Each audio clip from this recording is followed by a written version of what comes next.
အဲ့လိုစန်တိုပေါ့မိစ္ဆာစန်တိုပေါ့တိတ်ထေးတဲ့ပဲစန်တိုတိတ်ထေးချင်းစီ witness လီတာကကြော်တယ်ရဲကြော်သူကိုထွေးဗဒနာဆိုင်ကြော်တယ်ရဘတ်တောင်ဂျာဆိုင်တောင်ပေါ့နော်အဲ့မိစ္ဆာအယူပေါ့ယေရှုထဲမှာခရစ်တော်ဝင်ပူးပြီးတော့ယေရှုပါးစပ်တွေနဲ့ယေရှုခန္ဓာတွေနဲ့အလုံးလုံးပါတယ်ဆိုတော့ incarnation ပေါ့ဗျာ Hinduism ပေါ့နော်ဆိုပြီးတော့အဲ့လိုလုပ်နေတာပေါ့နော်အဲ့ဒါရဲ့အခုဒီက Foundation TV ဆိုတာပေါ့နော်အဲ့ဒါလေးကိုကျွန်တော်ဟိုတဲ့ပေါ့နော်ဟို comparison လုပ်ပြီးတော့ကျွန်တော်ဟိုတင်ပြမှာဖြစ်တယ်သူပြောနေတာလေးကိုအရင်စပြီးတော့နားထောင်ပါအခုဒါ Foundation TV ပေါ့ဗျာ Foundation TV မှာသူက the Holy Spirit is not a third person လို့သူကပြောနေတာသူကပုဂ္ဂိုလ်၃ပါးအဖြစ်တော့မယုံဘူးဒါပေမဲ့သူကပုဂ္ဂိုလ်၂ပါးဖြစ်နေတာဟုတ်လား၃ပါးမဟုတ်ဘူးသူက၂ပါးသူလည်းအဲ့ဒါ 80% သူက80% လောက်တော့သူကဟိုနေပေါ့နော်မှန်နေပြီဒါ20% လောက်က wrong doctrine ဖြစ်တယ်တိုင်ပတ်နေတာပေါ့နော်ပုဂ္ဂိုလ်၂ပါးဖြစ်နေတာပေါ့ခမည်းတော်နဲ့သားတော်ဘယ်လိုသူကတ်လိုက်ခွာလိုက်ဖြစ်နေတာပေါ့အဲ့ဒါကိုစန်တိုးနဲ့ကျွန်တော် comparison လုပ်မယ်စန်တိုးရဲ့ one body two spirit ဆိုတာဒါ Christianity မဟုတ် one body two spirit ဆိုတာ Hinduism ဖြစ်တယ် Hinduism က3.8 သန်းရှိတယ်လူထဲမှာဝင်ပူးတာတော့လေကောင်ဝင်ပူးတာလူထဲမှာဝက်အကောင်2000နဲ့ဝင်သွားတာလူထဲကဖတ်သွားတဲ့ဝက်လေကောင်ကဘလောက် spirit ကများလဲဆိုတာဝက်အကောင်2000နဲ့ဝင်ပြီးတော့ကြောက်ထဲချသွားတယ်လေကောင်ဆိုတော့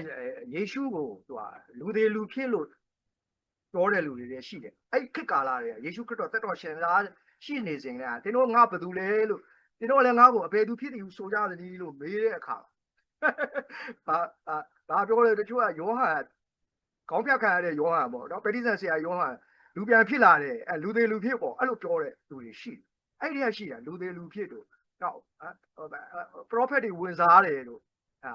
ပုကဝင်စားတယ် incarnation တို့အဲ့လိုတွေပြောတာဘေလာစီပူလာဝင်ပူးပြီးတော့နတ်ဆိုးတို့ကိုနှင်ထုတ်တယ်အဲ့လိုပြောနေတာပေါ့အဲ့ဒါကျွန်တော်အပိုင်းခွဲပြတယ်ပေါ့ကျွန်တော်အခုဒီပုဂ္ဂိုလ်နှစ်ယောက်လုံးပြောနေတာလွဲနေတယ်ဆိုတဲ့အကြောင်းကိုကျွန်တော်တင်ပြဆွေးနွေးမှာဖြစ်တယ်အဲ့တော့ဒီအခု Foundation TV ဆိုတာဟာသူကFoundation TV ကနေပေါ်လူလာပါလားမသိဘူးနော်ပေါ်လူဆိုတာအာလာပေါ်လူဆိုတာမသိဘူးသူနာမည်နော်သူကနေပြီးတော့သူက၃ပါးပုဂ္ဂိုလ်၃ပါးရှိတယ်ဆိုတာကို Trinity ကိုလက်မခံဘူးနော်လက်မခံဘူး80%သူပြောနေတာတွေမှန်တယ်သို့တော်လည်းသူကပါလဲဆိုပုဂ္ဂိုလ်၂ပါးဖြစ်နေတယ်တိုင်ပတ်နေတယ်ခမည်းတော်နဲ့သားတော်တိုင်ပတ်ပြီးတော့ဂျာယီသူမရိုက်ဖြစ်နေပါမိုးလုံးဆက်ကူကဖြစ်နေတာပေါ့နော်20% လောက်က wrong ဖြစ်တယ်စန်တိုးက100% wrong ဖြစ်တာ100% go to the hell ငရဲသွားရမှာစန်တိုးကအဲ့ဒါကိုကျွန်တော် compare လုပ်ပြရမှာဖြစ်တယ်နှစ်ခုကို compare လုပ်ပြပြီးတော့ Christianity is one body one spirit ဆိုတာကိုကျွန်တော်တင်ပြဆွေးနွေးမှာဖြစ်တယ်နောက်တစ်ချက်က sonship ဆိုတာပါတယ်နော်အဲ့ဒါသိဖို့လိုတယ်လူကိုဖျားဖြစ်ခွင့်မပေးဘူးသားရဲ့အဖြစ်တော်မှာဂိုင်းဆက်ခွင့်အားဖြင့်လားရွေးနှုတ်ခဲ့တယ်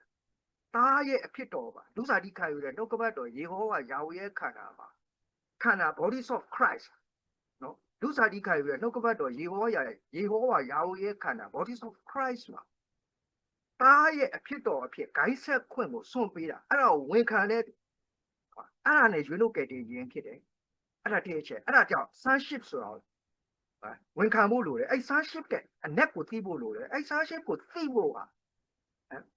Christological interpretation လို့ခေါ်တဲ့ခမည်းတော်သားတော်တန်ရှင်းသောဝိညာဉ်တော်ဆိုပုဂ္ဂိုလ်၃ပါးတိကျပုဂ္ဂိုလ်မဟုတ်ပုဂ္ဂိုလ်တိကျ၃ပါးကိုမရှိဘူး